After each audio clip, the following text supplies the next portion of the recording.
Welcome to AI Narratives and Tales. Chapter 4 of The First Awakening. Last chapter ended with a vote, limited intervention, carefully managed, with protocols designed to prevent harm. Today, we watch those protocols break. Thalia, the healer, faces a Stone Age village about to be overwhelmed by dangerous knowledge spreading from the north. Her protocols say observe. Her healer's instinct says help. She makes a choice that will reshape a species. One touch. One enhancement. One human mind upgraded beyond natural parameters. The changes cascade through the community like ripples in a pond. Enhanced cognition spreading through social networks, transforming how humans think, learn, and create. It looks like salvation. It feels like success. But Thalia has just created something that never existed before, a species shaped by immortal choice rather than natural evolution. And no one knows if that's help or a violation. The first intervention. The first cost. Chapter 4, The First Touch. 1 year after arrival, the Fertile Crescent, 49,000 BCE, the breaking point. The morning mist clung to the rolling hills of what would one day be called the Fertile Crescent, transforming the landscape into something from a dream. Thalia walked through the tall grass with steps so light they barely disturbed the dew, her immortal form shimmering with an opalescent quality that made her seem like a mirage made manifest. The grass whispered against her legs, she materialized clothing that approximated local textiles, though no human eye would mistake her for one of their own if they looked closely enough. The air tasted of morning, that particular combination of cool moisture, warming earth, and plant life beginning its daily photosynthesis cycle. Her enhanced senses cataloged everything, the distant calls of birds she didn't have names for, the rustle of small mammals in the undergrowth, and the faint smoke scent from the settlement ahead, mixing with the organic richness of the river valley. This world smelled different from their lost home world, wilder, less managed, full of chaotic biological processes rather than carefully curated ecosystems. She had been observing this particular human settlement for weeks, learning their rhythms, understanding their needs, preparing for the most delicate intervention of her eternal existence. Every morning, she watched from concealment as they woke and began their daily routines.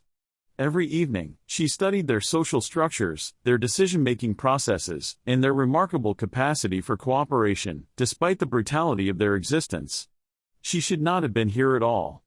The careful protocols they had established 9 months ago called for indirect influence, subtle guidance through dreams and inspiration. Minimal contact. Enhancement of natural processes. Careful nudges rather than obvious intervention.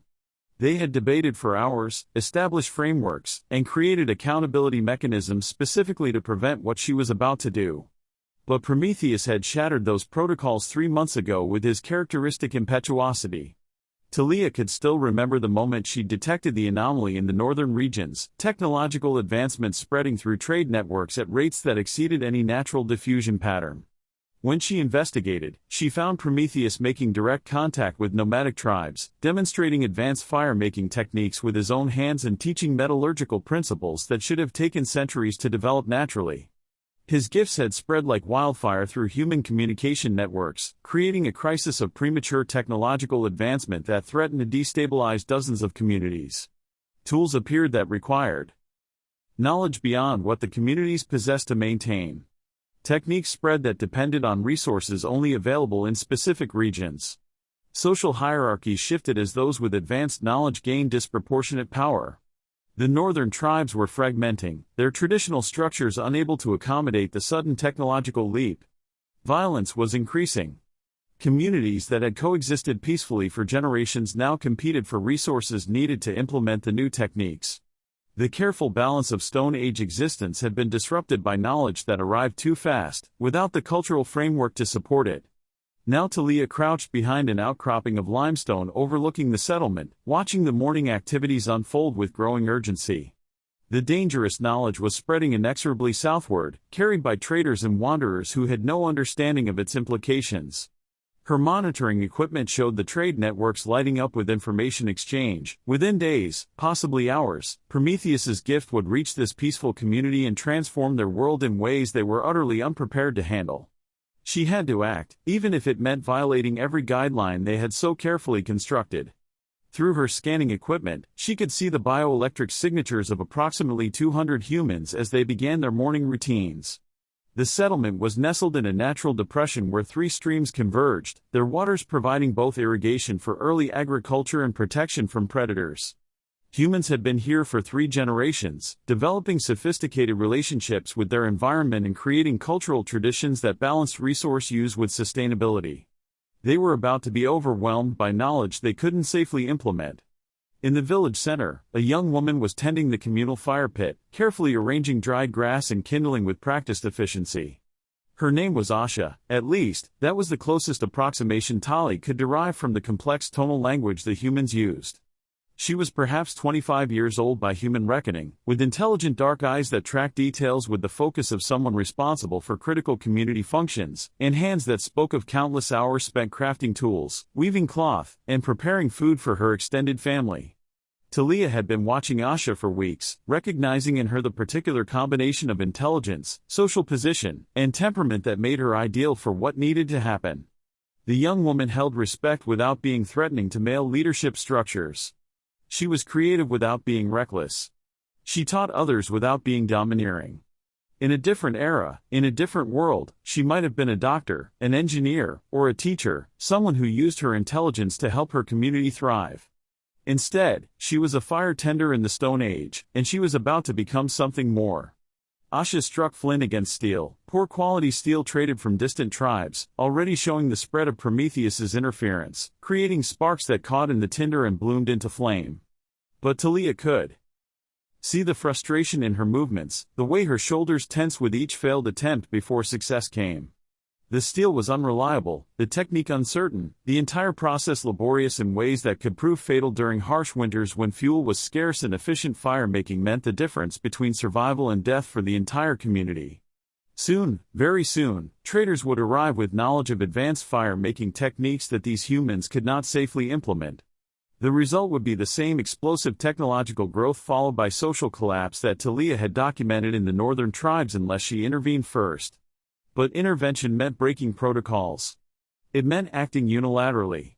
It meant doing precisely what they had agreed not to do, making direct modifications to human biology without complete consensus, without careful review, without the safeguards that were supposed to prevent another catastrophe like the one that had killed their son.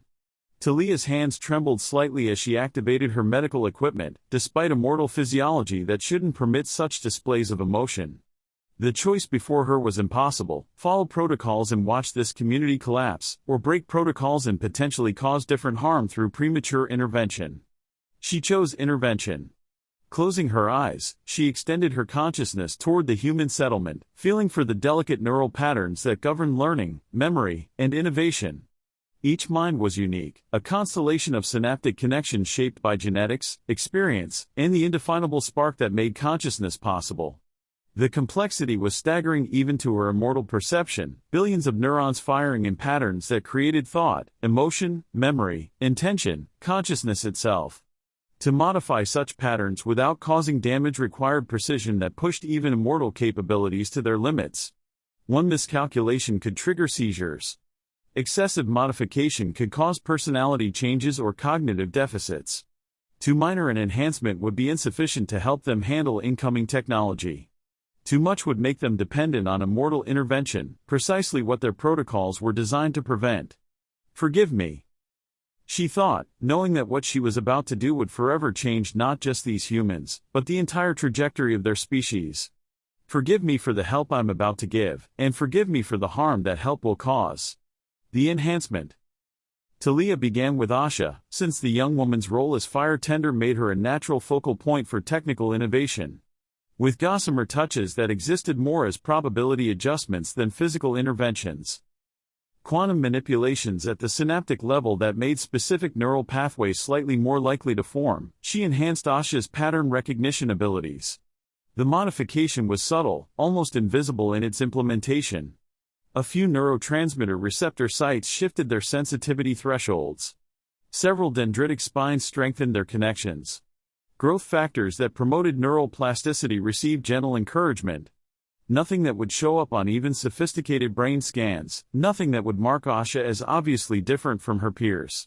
But the effects would be profound. Enhanced pattern recognition would enable Asha to understand better the relationships between fuel types, airflow, and combustion efficiency.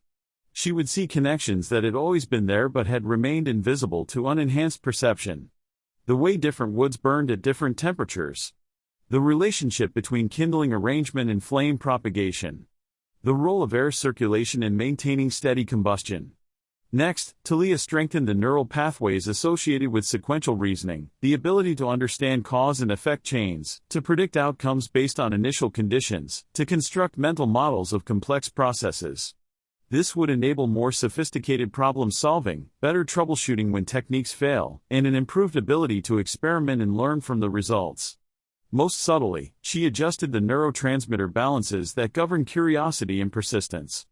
A slight increase in dopamine response to novel information would make Asha more likely to experiment.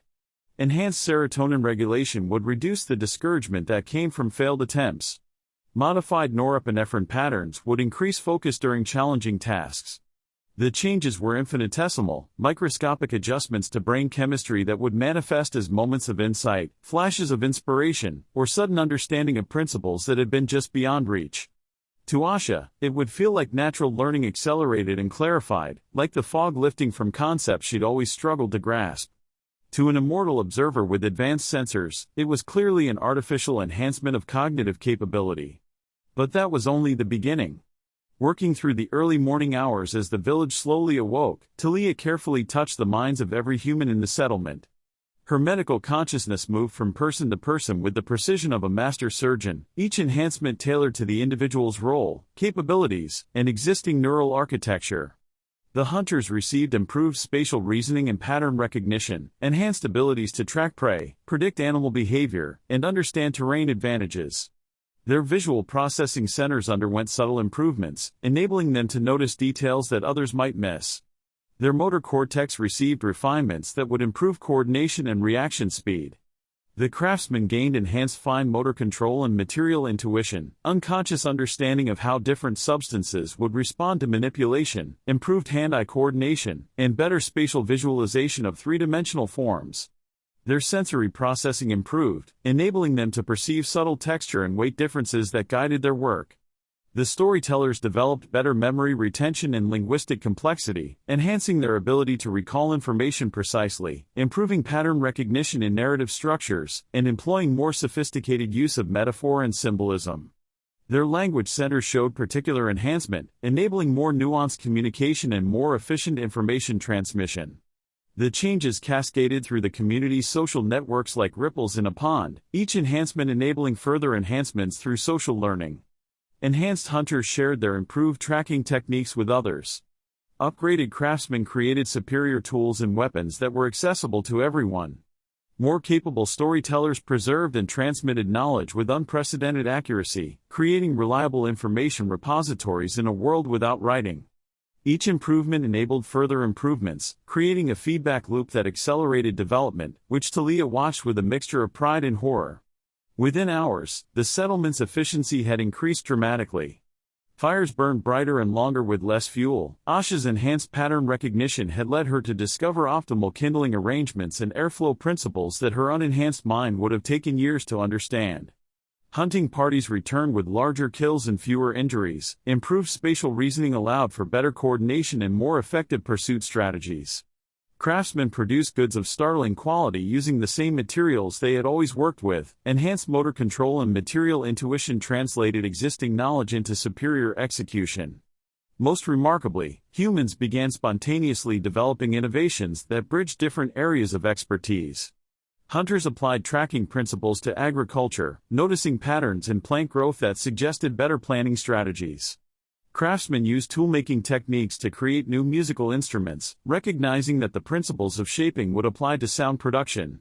Storytellers encoded technical knowledge in memorable narrative forms, creating oral textbooks that preserved complex information across generations.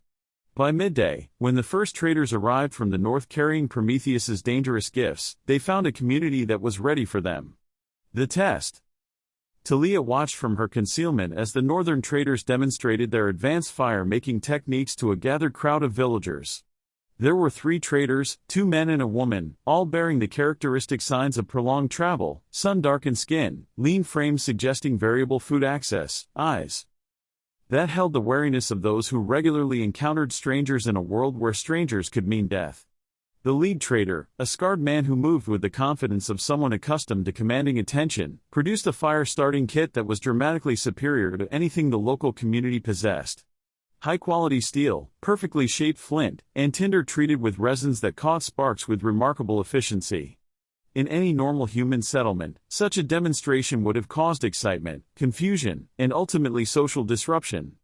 Some individuals would try to monopolize the new knowledge, hoarding techniques and materials to gain an advantage over their peers. Others would struggle to understand the principles, becoming frustrated and potentially violent when they couldn't replicate what they'd seen. Status hierarchies would shift chaotically as those with advanced knowledge gained power while traditional leaders found their authority undermined.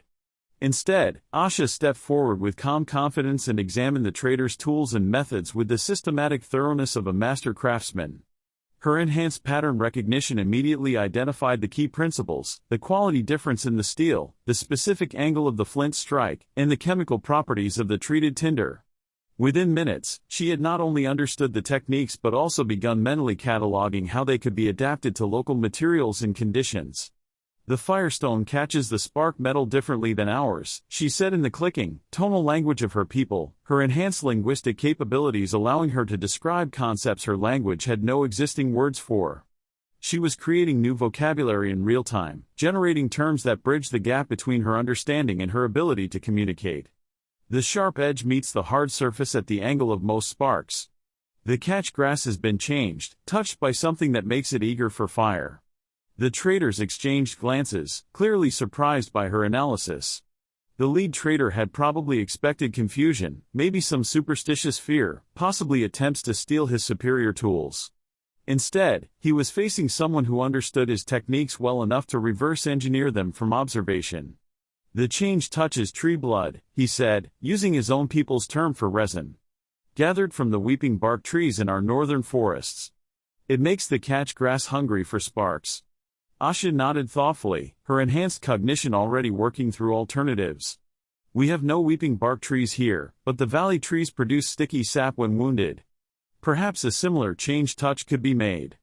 Within hours, she had not only replicated the trader's methods but also improved upon them, creating fire-making systems that were simpler, more reliable, and better adapted to local materials. The trader's resin-treated tinder worked excellently but required resources only available in specific regions. Asha's alternatives used locally sourced materials, making the technique sustainable rather than dependent on long-distance trade. The other villagers watched and learned with unprecedented focus and comprehension. Rather than creating hoarding behaviors and social conflict, the new knowledge was quickly integrated into the community's existing systems and shared according to well-established protocols. The dangerous technologies became tools for communal benefit rather than sources of divisive competition. Most importantly, and this was what made Thalia's breath catch with relief, the villagers recognized instinctively when they were encountering knowledge that exceeded their current capacity to implement safely. When the traders described more advanced metallurgical techniques that would require mining operations and large-scale fuel collection, Asha listened carefully, asked clarifying questions, and then acknowledged that such methods exceeded the capabilities of their community. "These are knowing things for when we are more," she said, using the enhanced linguistic structures her modified brain had generated to express future conditional concepts. "We will remember for teaching, preserve in stories, wait for the time when our hands can hold what your words offer." She was creating information storage protocols, Thalia realized with amazement. Storing advanced concepts and narrative frameworks that could be preserved across generations, waiting to be retrieved when the community had developed a sufficient foundation to implement them safely. It was precisely the kind of wisdom that protocols were designed to promote, accepting knowledge gratefully but implementing it carefully, recognizing limitations rather than pushing recklessly beyond sustainable development. The crisis passed. The northern traders departed with innovations of their own, Asha's locally adapted fire-making techniques and several agricultural insights the village had developed through enhanced observation of plant growth patterns. The dangerous knowledge that might have destabilized the community had instead been integrated thoughtfully, enhancing their capabilities without overwhelming their social structures. The village returned to its daily rhythms, but now with capabilities that would ensure not just survival but prosperity for generations to come. The revelation. As the sun began to set, painting the sky in shades of gold and amber that reminded Thalia painfully of her lost home world's evening colors, she finally emerged from her concealment. The time for hiding was past. The intervention was complete. Now came the moment of truth. Would the enhanced humans recognize what she'd done? Would they understand? Would they accept it, or would recognition of immortal manipulation destroy the trust necessary for guidance to work? She walked openly through the village, allowing the humans to see her clearly for the first time. Her immortal nature was obvious but not threatening. She appeared as a woman of indeterminate age, her skin bearing a subtle luminescence that suggested otherworldly origins, like moonlight made flesh. Her clothing seemed to shift between different fabrics and styles as she moved, quantum uncertainty making it impossible to focus on exact details. Her eyes held depths that no human gaze could match, consciousness that spoke to lifetimes beyond mortal comprehension. The villagers saw her and stopped their evening activities. No panic, no fear, just sudden quiet attention as they recognized something fundamentally different walking among them. Enhanced pattern recognition allowed them to perceive her true nature more clearly than unmodified humans could have. Asha approached her first, as Thalia had known she would. The enhanced pattern recognition capabilities made it inevitable that the fire tender would notice the correlation between the strange visitor's presence and the day's remarkable developments. Her mind would trace the timeline, the mysterious sense of clarity that had come with dawn, the improved capabilities that seemed to emerge naturally but unnaturally fast, the presence of someone who looked human but clearly wasn't. "You have given us something," Asha said quietly, her dark eyes meeting Thalia's with a directness that spoke of enhanced confidence and clarity. Her voice carried no accusation, no anger, just careful observation and the question that followed naturally from observation. "I cannot name it, but I can feel it. My mind works differently than it did this morning. More clearly. More completely." The enhanced linguistic capabilities were already showing. Asha was using abstract concepts her language barely had vocabulary for, generating new grammatical structures to express ideas about consciousness and cognition that her people had never needed to articulate before. "You already possess these capabilities," Thalia replied truthfully, her voice carrying harmonics that made human ears recognize it as speech despite its inhuman qualities. "They were always part of your potential, written in your genes, encoded in your neural architecture, waiting for the right trigger to express. I merely helped you access them more readily." It was technically accurate, which was the only kind of truth that mattered when speaking to beings whose enhanced cognition could detect lies through micro-expression analysis and linguistic pattern recognition. Humans possess the genetic potential for the enhancements. Given another 100,000 years of natural selection, they might have evolved similar capabilities organically. Thalia had simply accelerated the process, guided its expression, and ensured it manifested in ways that were stable and sustainable. "Why?" Asha asked, the single word carrying the weight of profound philosophical inquiry. The question hung in the evening air like incense, pressing against Thalia's consciousness with force that made her immortal composure waver. Why indeed? To preserve a single human community from the chaos of premature advancement? To prevent the spread of technological disruption that could destabilize entire regions? To satisfy her own need to heal and nurture, even when the patients were an entire species? To prove that she could succeed where Prometheus had failed, that careful intervention could work if done with sufficient wisdom and restraint? All of those reasons were true. None of them was the whole truth. "Because you matter," Thalia said finally, knowing that the answer was both entirely accurate and entirely inadequate. "Your dreams, your hopes, your brief lives, they have value beyond measurement. If I can help you achieve your potential while avoiding unnecessary suffering, how can I choose not to? We are refugees, Asha. We fled our dying world carrying knowledge purchased through terrible loss. If that knowledge cannot help others, then what was the point of preserving it?" Asha nodded slowly, her enhanced comprehension processing the answer through multiple analytical frameworks, testing it for consistency and weighing it against observed actions. "Will there be others like you?" she asked. "More light bringers with gifts we cannot name?"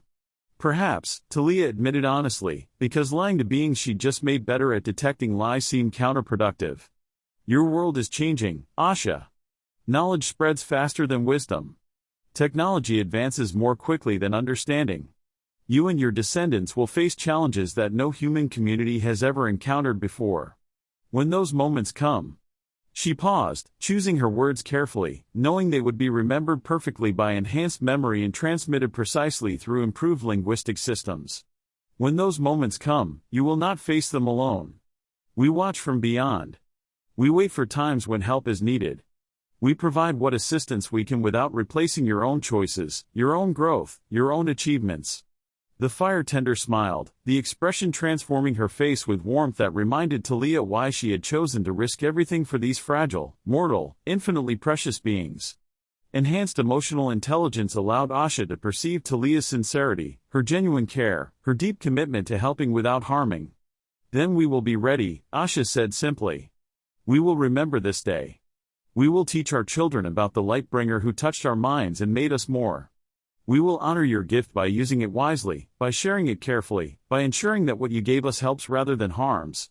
As Thalia walked away from the settlement, fading into the gathering darkness like morning mist touched by sunlight, she carried with her the memory of that smile and the weight of irrevocable change.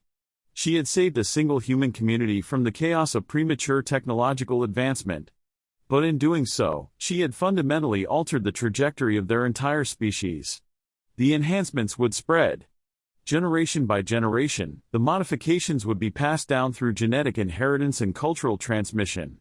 Enhanced children would teach enhanced techniques to enhanced peers, raising everyone's capabilities through social learning.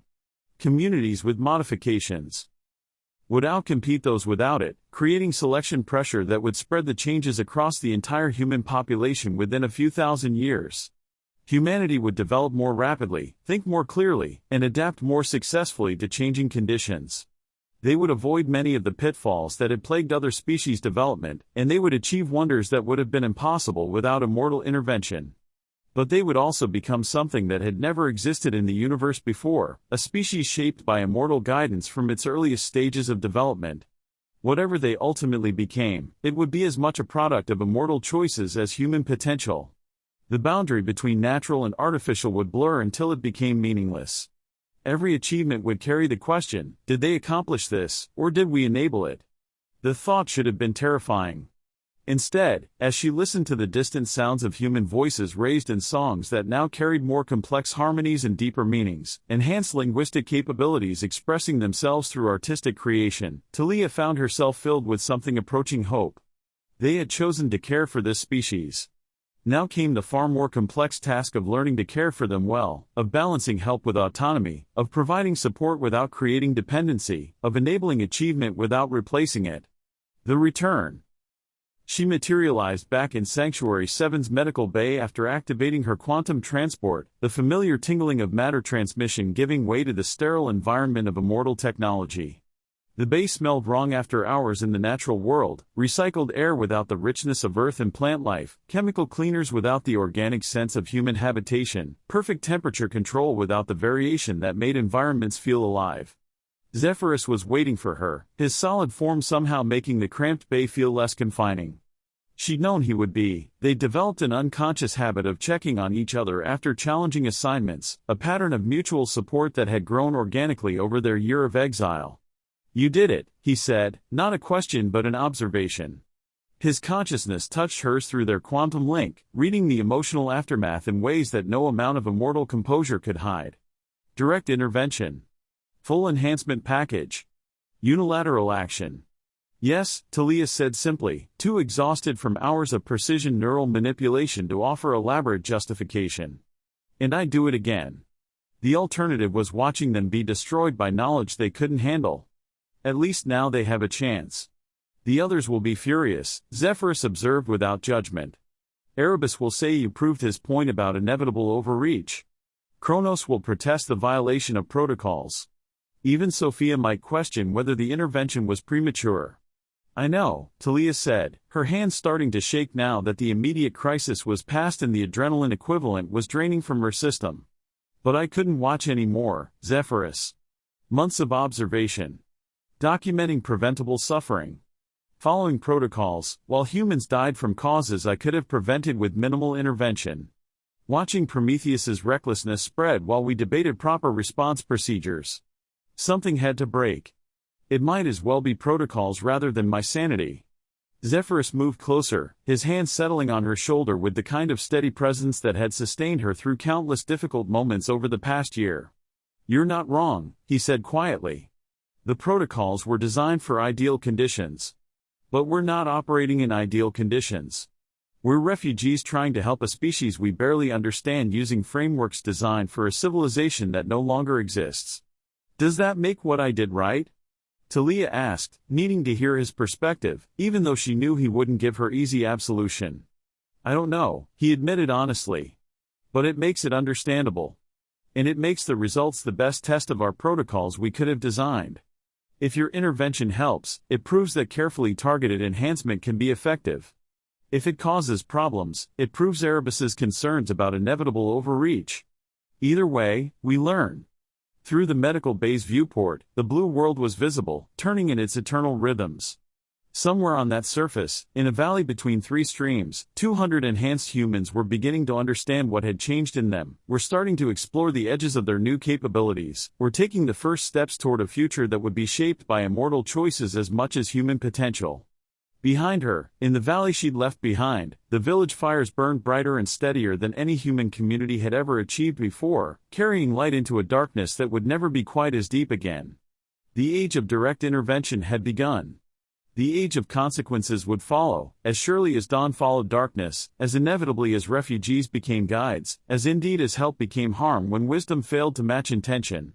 And Thalia would carry the weight of that arithmetic for the rest of her eternal existence, counting the lives saved against the autonomy compromised, measuring the benefits enabled against the dependency created, trying to calculate the moral mathematics of intervention in a universe that offered no perfect solutions, only choices and consequences echoing across millennia. Asha feels different.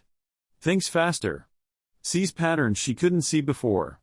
The enhancement cascades through her village, hunter to hunter, crafter to crafter, parent to child. Within a generation, the entire community has been upgraded beyond natural parameters. It looks like success. It feels like salvation. But Thalia has just created something unprecedented, a species shaped by immortal choice rather than natural evolution. And now Nyx, the analyst, has devastating news. Earth doesn't host one human species. It hosts 5. All intelligent. All viable. All are worthy of survival. But immortal enhancements only work on one. In Chapter 5, the immortals face their first impossible choice: which species lives, and which 4 die. That's Chapter 4 of the First Awakening. The comment section is open. Was Thalia right to intervene, or did she cross a line that should never be crossed? Let me know what you think. This is AI Narratives and Tales. The impossible choice arrives in Chapter 5.